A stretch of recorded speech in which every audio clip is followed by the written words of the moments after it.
তুমি তুমি ঠিক আছো তো? আমার মনে হচ্ছে ওর শরীর খুব একটা ভালো নেই। মূর্তিটা ওর হাতে রয়েছে, যদি ওটা পড়ে গিয়ে ভেঙে যায় তাহলে অমঙ্গল হয়ে যাবে। আবির, আমার মনে হয় বিধিকে তোমার কোলে তুলে নেওয়া উচিত।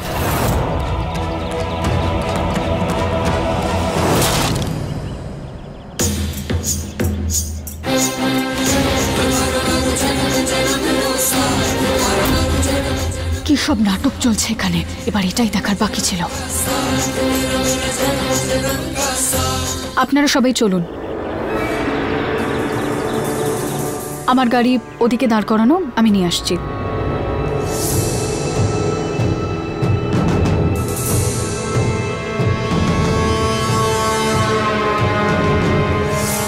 দিদি, এ তুমি কি করলে? এত ভালো সুযোগটা নষ্ট করলে। ওই ভানুমতি আর আদিনাথকে মেরে তুমি তোমার প্রতিশোধ নিতে পারতে। কেন ডাকলে ওদেরকে তুমি? অনেক বড় ভুল করতে যাচ্ছিলাম আমি। ওদেরকে যদি শেষ করে দিতাম তাহলে সব গন্ডগোল হয়ে যেত। ওদের এই ভালোবাসা আমায় বহু যুগ কষ্ট দিয়েছে। এত সহজে কোনোভাবেই আমি ওদের মেরে ফেলতে চাই না। ভানুমতি এই জন্মে এমনিতেই ছটফট করছে, আর আদিনাথকে ধীরে ধীরে কষ্ট দিয়ে মারবো আমি। ত্রিশলার জন্ম শগুনার মৃত্যুর প্রতিশোধ নেবার জন্য হয়েছে। এত ছোট হতে পারে না আমার প্রতিশোধ। ওদের মৃত্যু সবাই জীবন ভর মনে রাখবে। সারা শহর কেঁপে উঠবে ওদের মৃত্যুর ভয়ে। আমি আবিরের থেকে শুধু ওর শ্বাসই নয়, ওর সবকিছু কেড়ে নেব।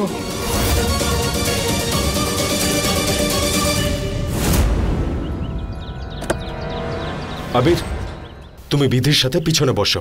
মূর্তির খেয়াল রেখো যেন ভেঙে না যায়।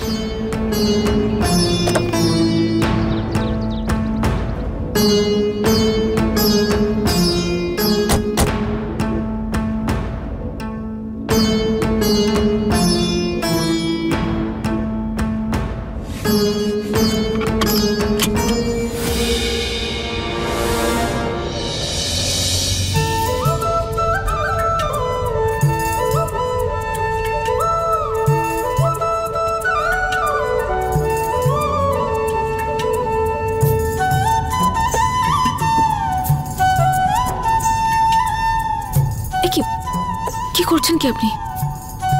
তোমার ব্লাউজের দড়ি খুলে গেছে।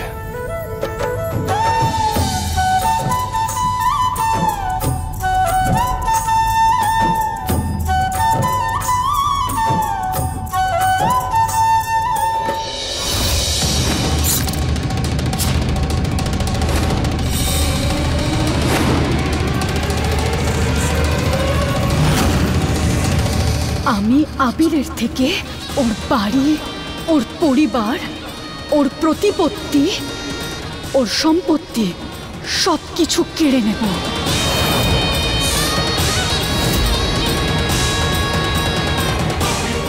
খুব গর্ব না ওর? ও তোমার বলে এমন খেলা খেলবো আমি যে ওর মুখ কোথাও দেখাতে পারবে না ও। প্রস্তুত হয়ে যাও আবির, তোমার বা আদিনাথ, আমি আসছি আমার প্রতিশোধ নিতে।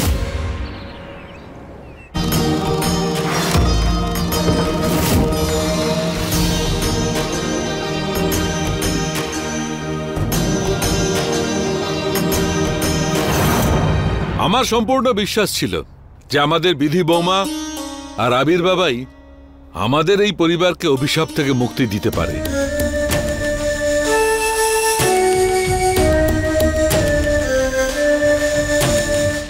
দেবীমা আরো একবার আমাদের এই বাড়িতে প্রতিষ্ঠিত হলে আর কোনো অমঙ্গল আমাদের পরিবারের কোনো ক্ষতি করতে পারবে না।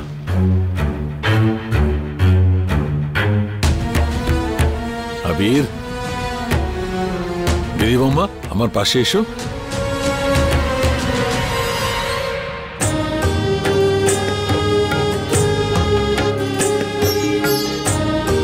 বেঁচে থাকো।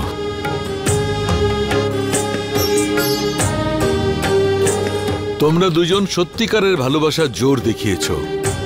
দেবী মাতা বহু বছর পর ফিরলেন।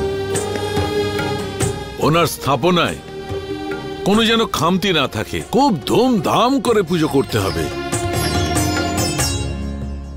বাহ, খুব সুন্দর মূর্তি।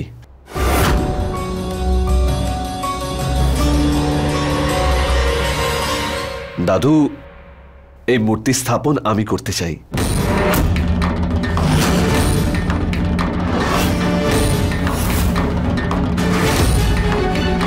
জন্ম থেকে আমিও তো তোমার না?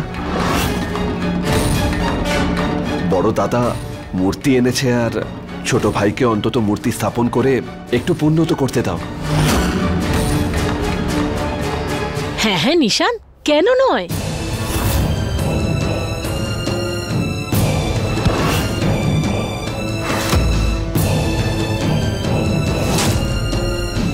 যতই হোক নিশান, তুই তো এই পরিবারেরই।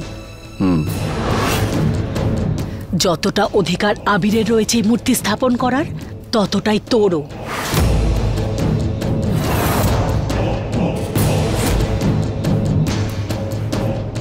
কথাটা জন্মের নয়, কর্মের শুনে না বৌমা। জঙ্গলে মূর্তিটা আনতে নিশান্ত নয়, আবির আর বিধু বৌমা গিয়েছিল।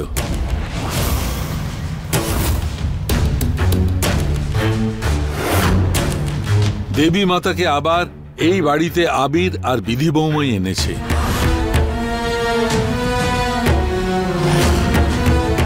তাই স্থাপনার পুজো করার অধিকার ওদের দুজনের। এটা আমার আদেশ। মূর্তি স্থাপনার পুজো কাল হবে। প্রসাদ বানানো থেকে শুরু করে মূর্তি প্রতিষ্ঠার সব কাজ বিধি বৌমা আর আবির দুজনে মিলে করবে। আমিও সহমত। পুজোটা বিধি আর আবিরেরই করা উচিত। তাহলে খাবার সময় হয়ে গেছে, চলো সবাই মিলে খেয়ে নিই। ঠাকুরদামশাই, আমি খাবার বাড়ছি। তোমরা খাও, আমি অফিস থেকে কিছু ইমেল এসছে, চেক করে নিই।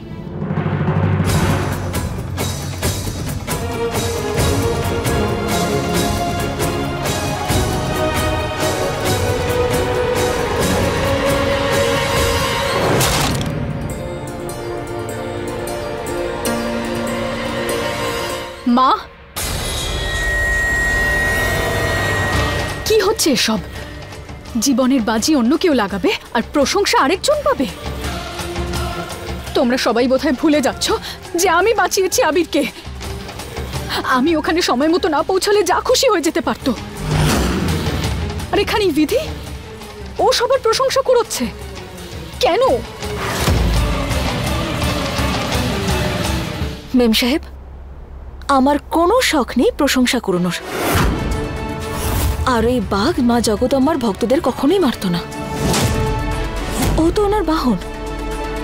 হয়তো আমাদের সাবধান করতে এসেছিল যে কাছে একটা ধূর্ত শিয়াল রয়েছে, আর ঠিক সেই সময় আপনি চলে আসলেন।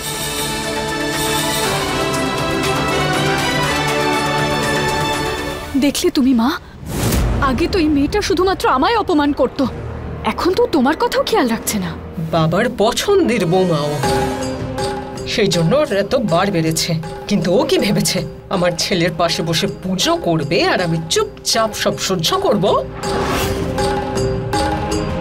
ওই বোকা মেয়েটাকে মূর্তি স্থাপনের পুজো আমি কিছুতেই করতে দেব না। বারণ করেছিলাম ওকে আবিরের সঙ্গে যেতে না, তাও মেয়েটা চুপচাপ চলে গেল। যদি খেলাটা বেঁধে এইভাবেই খেলতে চায়, তাহলে আমিও এই খেলায় আমার চাল ঠিক মতোই দেব। আজ পর্যন্ত এই মেয়েটা আমার মিথ্যে নাটকগুলো দেখেছে, আজকের পরে আমার আসল রাগ দেখবে।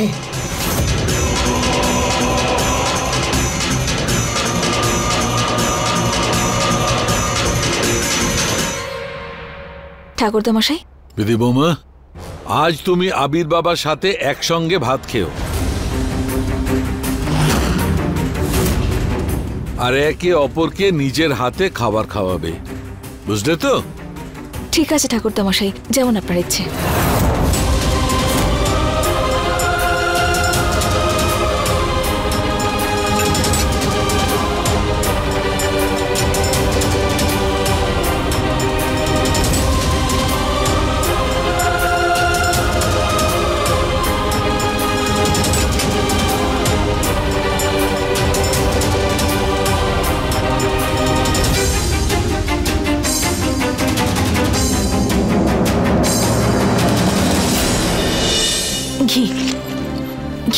হয়ে গেছে।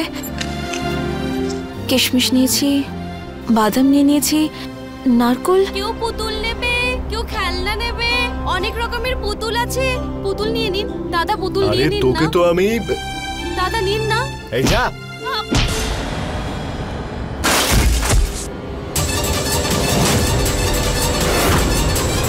তোর এই নোংরা হাত দিয়ে আমাকে ছুবি না, বুঝলি? তুমি ঠিক আছো? তোকে আমি কি বললাম? হ্যাঁ,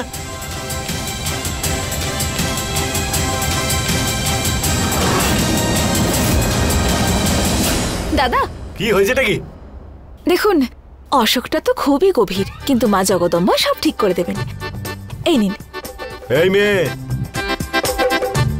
আরে আপনারা এভাবে দাঁড়িয়ে কি দেখছেন? ওনার খুব কঠিন রোগ হয়েছে, ওনাকে ফুল দিন। এই নিন। ভগবান করুন আপনি তাড়াতাড়ি ঠিক হয়ে যান। সাহেব, গেট ওয়েল সুন। এই মেয়ে, মাথা খারাপ নাকি? আমি চাই না তোর এই ফুলটুল, আর আমার কোনো অসুখও নেই। অসুখ তো হয়েছেই দাদা, আর অসুখটা একদমই সামান্য নয়, অনেক বড় অসুখ, কঠিন অসুখ, অহংকারের অসুখ। সেই জন্যই তো একটা ছোট বাচ্চার পরিশ্রম আপনি দেখতে পারলেন না, নিজের অহংকারের বশে ওকে আঘাত দিলেন আপনি। তাহলে এই অসুখটা খুব গভীর আর জঘন্য হলো তো। নিজেকে খুব চালাক মনে করিস নাকি? বেশি উড়িস না, ঝড়ে পড়ে যাবি।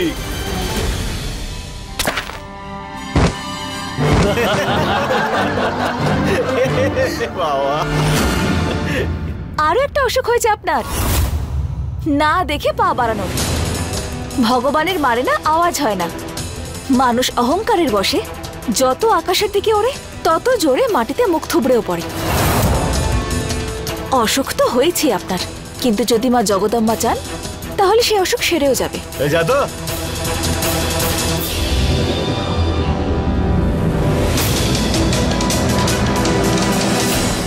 তুমি ঠিক আছো তো?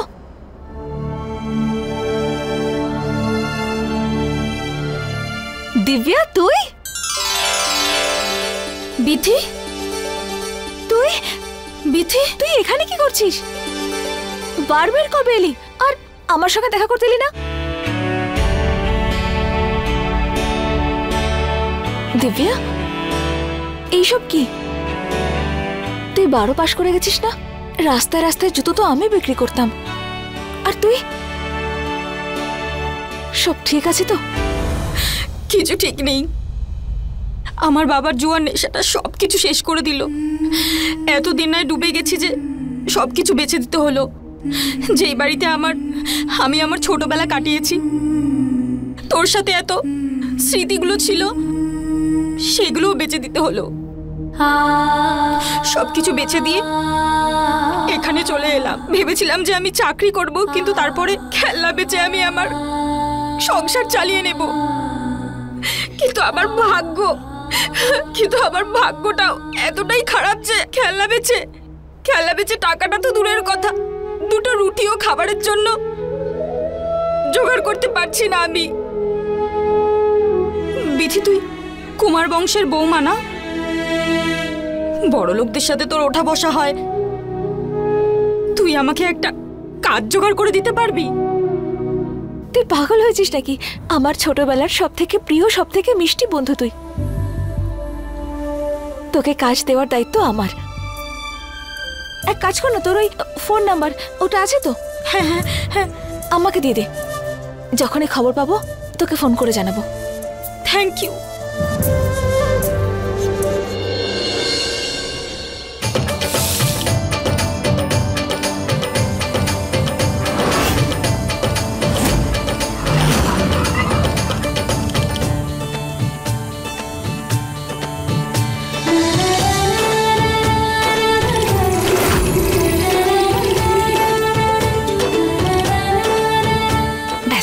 এবার যতক্ষণ এই দুধটা অর্ধেক না হয়ে যাচ্ছে, আমাকে এটা নাড়তে হবে।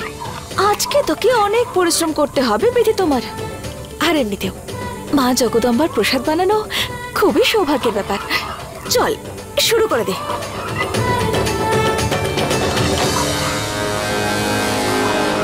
বিধি, তোমার এত তাড়া কিসের যে প্রসাদ বানানোর আসল উপকরণ ঘরেই ফেলে এসেছো?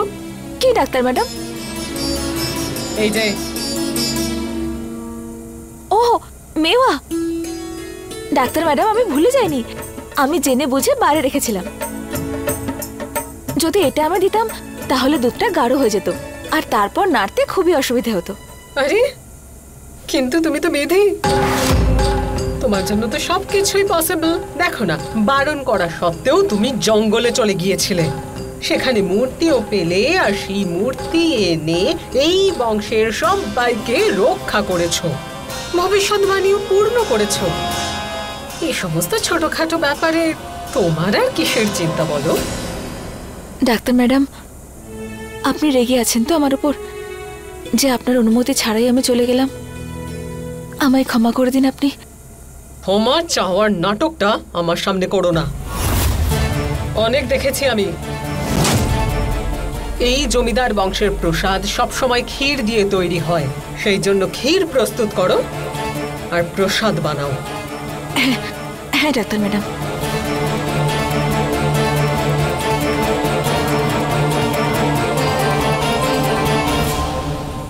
তোমার মতো অনেক মেয়েকে দেখেছি আমি, আমাকে হারাবে তুমি? অসম্ভব।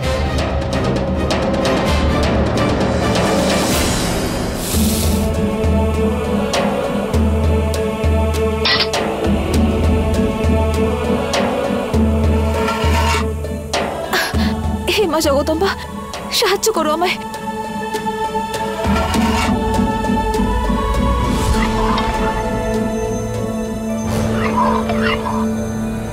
এত বড় একটা কড়াইয়ে প্রসাদ বানাচ্ছে, তো যাই হোক, আমার তাতে কি যায় আসে।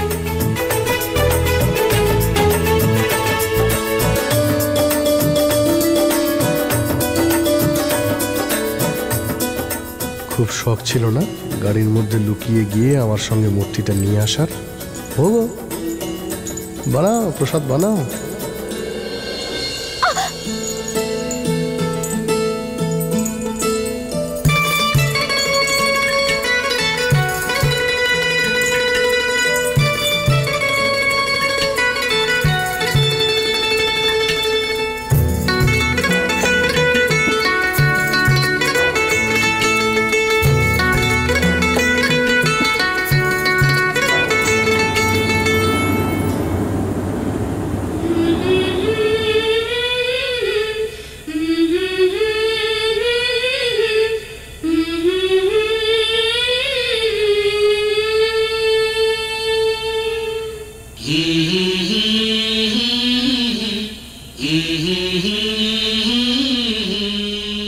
যে কাজ তুমি করতে জানো না সেটা করার কি রোগ আছে তোমার?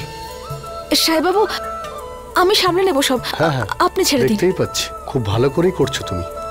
হয় তোমার হাতটা পুড়ে যাবে, নয়তো এই প্রসাদ। আমি বললাম তো আমি। চুপ চুপ। দেখো, আমি সাহায্য করলে তুমি ছোট হয়ে যাবে না। আমি জানি তুমি অন্যকে সাহায্য করার জন্য সবকিছু করতে পারো। এক মুহূর্ত না ভেবে গুন্ডাদের সঙ্গে মারপিট করতে পারো, ভয় না পেয়ে বাঘের সামনেও আসতে পারো। কিন্তু একটা সমস্যা আছে তোমার, যখন সত্যিই তোমার সাহায্যের প্রয়োজন হয় তখন তুমি সাহায্য চাও না। যেমন এখন আমি যখন সাহায্য করছি তখন চুপচাপ তুমি দাঁড়িয়ে আমার সঙ্গে রান্না করতে থাকো।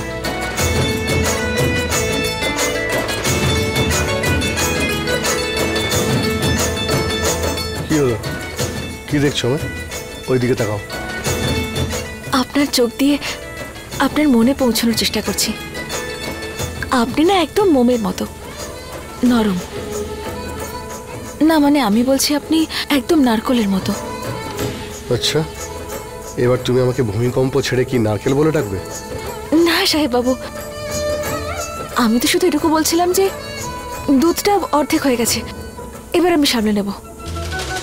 নাও, করো করো করো, আমি তো হেল্প করছিলাম। আচ্ছা সাহেব বাবু, বলো। একটা সাহায্য চাই আপনার। বলো। ওই একটা বন্ধু আছে আমার, আমার গ্রামেই থাকে, 12 পর্যন্ত পড়েছে। ও যদি একটা কাজ পেয়ে যায় তাহলে। হ্যাঁ, তবে আমার নতুন অফিসে কয়েকজন এমপ্লয়ির প্রয়োজন আছে। ওকে অফিসে পাঠিয়ে দাও, ইন্টারভিউ নিয়ে নেব। সত্যি? পাগল হয়ে গেছো নাকি? Thank you.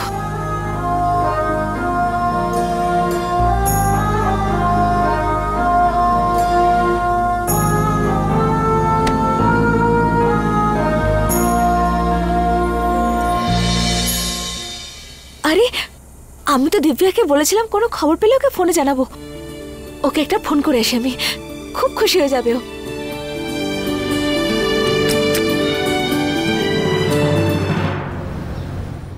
পেপারসে তো সব কিছু ঠিকই দেখছি, কিন্তু প্র্যাকটিক্যালিটিতে কি আছে সেটা কাজ করার পর জানতে পারবো। কনগ্রাচুলেশনস মিস দিব্যা, আপনার চাকরি final. Thank you so much sir. আপনি জানেন না আপনি আমাকে কত বড় সাহায্য করেছেন আপনি। আরে দেখুন, এতে এতে দয়ার কোনো ব্যাপার নেই, এটা আপনি ডিজার্ভ করেন। Thank you sir. বিধি আমাকে বলেছিল যে এই জবটার আপনার খুব প্রয়োজন, আর আপনার টাকারও খুব প্রয়োজন। এতে কিছু অ্যাডভান্স আছে, এটা আপনি রেখে দিন।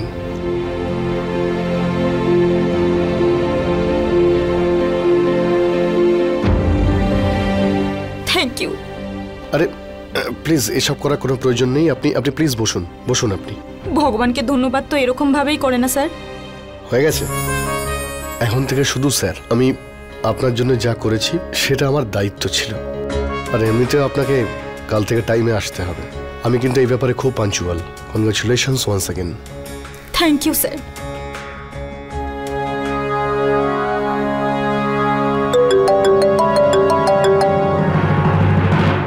হ্যাঁ মা। হ্যালো আবির, কোথায় আছো তুমি? পুজো শুরু হয়ে যাবে আর 1 ঘন্টার মধ্যে, তাড়াতাড়ি এসো প্লিজ। আচ্ছা মা, আমি এক্ষুনি আসছি, এক্ষুনি আসছি।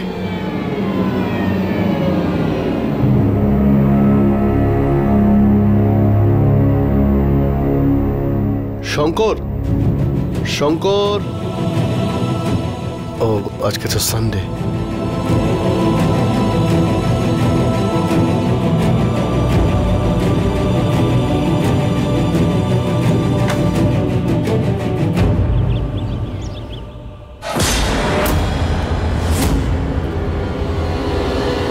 আরে বাহ, মানতেই হবে এই বিধিকে, খুব পরিশ্রম করে প্রসাদটা বানিয়েছে। কিন্তু দুঃখের বিষয় তো এটা যে এই প্রসাদটা কেউ খেতেই পারবে না, কারণ এই বাড়িতে কোনো পুজো হবে না, কোনো মূর্তিও প্রতিস্থাপিত হবে না। কারণ এই বাড়িতে শগুনা আছে, তাই কোনো শুভ কার্য আমি হতেই দেব না।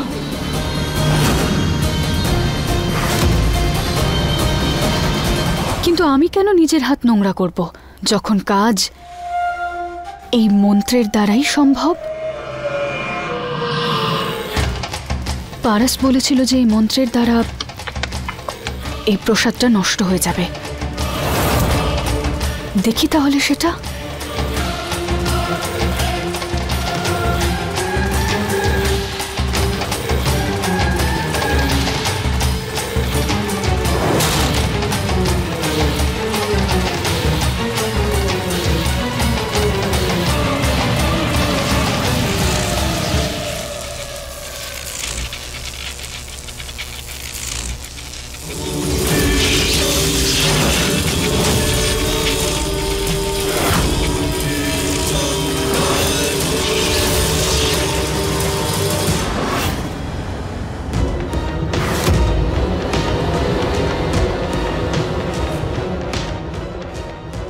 কি এরকম শুভ একটা সময় এরকম অশুভ শক্তির আভাস হচ্ছে কেন? মনে হচ্ছে যেন কেউ খুশি হয়নি খুব একটা, অভিশাপ কেটেছে বলে।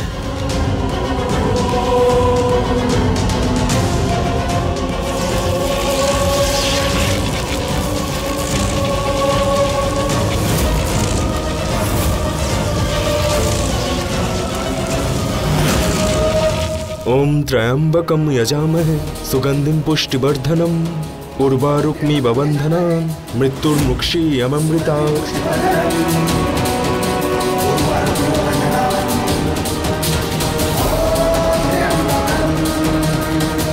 মনে হচ্ছে অশুভ কিছু একটা হচ্ছে এখানে। এ ব্যাপারে আমি একদম সঠিক।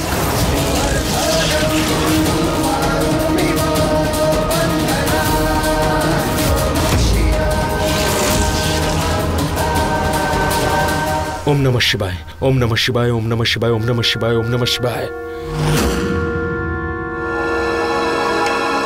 আরে এখানে তো কেউ নেই, আর হঠাৎ করে হাওয়াটাও থেমে গেল। ও কোথা থেকে চলে এলো? ভালো হয়েছিল যে আমি ওর আসার আওয়াজ শুনে ফেলেছিলাম, নইলে আমার পুরো খেলাটাই নষ্ট হয়েছে। তো আমার মনে হচ্ছে এটা আমার মনের ভুল। গিয়ে পুজোর প্রস্তুতি শুরু করে দিতে হবে। ওম নমঃ শিবায়, ওম নমঃ শিবায়, ওম নমঃ শিবায়, ওম নমঃ শিবায়।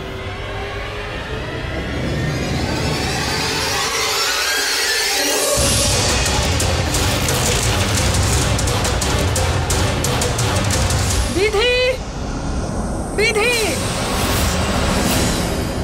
ডাক্তার ম্যাডাম কি হয়েছে? এত সব কাজ করতে করতে বাইরে ঘুরতে যাওয়ার অন্তত কড়াইটা ঢেকে যেতে পারতে। দেখো কি প্রসাদের অবস্থা হয়েছে।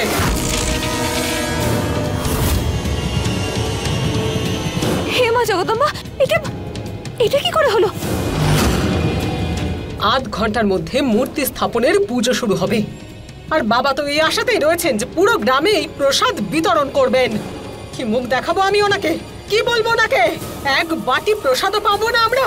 প্রথম থেকেই তুমি মূর্খ আর অশিক্ষিত ছিলে, আর এখন এত কেয়ারলেস। ডাক্তার ম্যাডাম, আমি তো এক্ষুনি গেলাম। যখন আমি গিয়েছিলাম তখন এটা এরকম ছিল না। এসব তুমি করনি, অন্য কেউ করেছে। হ্যাঁ, তুমি কি করে করতে পারো? তুমি তো বিধি, তোমার তো কখনো ভুল হতেই পারে না। আর যদি ভুল হয়েও যায় তাহলে সেই ভুল মানো না। ডাক্তার ম্যাডাম, আপনি চিন্তা করবেন না একদম। আমি সব ঠিক করে দেব। পুজোও হবে আর প্রসাদও পাওয়া যাবে। আমি এক্ষুনি আসছি।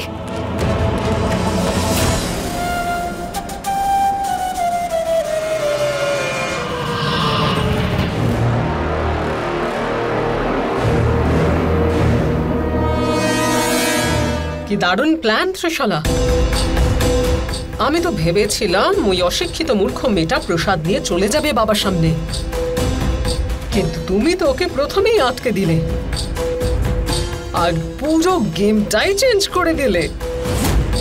কি দারুণ ব্যাপার। আচ্ছা, এই পোকামাকড় আসলো কোথা থেকে? আজ পর্যন্ত এইরকম পোকামাকড় আমি দেখিনি এখানে। কালা জাদু করে আর কিভাবে? কালো জাদু? তুমিও না ত্রিশালা, এই অবস্থায় মজা করছো তুমি? সত্যি, তুমি সত্যি আবিরের মতো। তুমি দেখে নিও, যে মুহূর্তে এই মেয়েটা আমার পথ থেকে সরে যাবে, এমন ধুমধাম করে আমার ছেলের সঙ্গে তোমার বিয়ে দেব যেটা সবাই মনে রাখবে।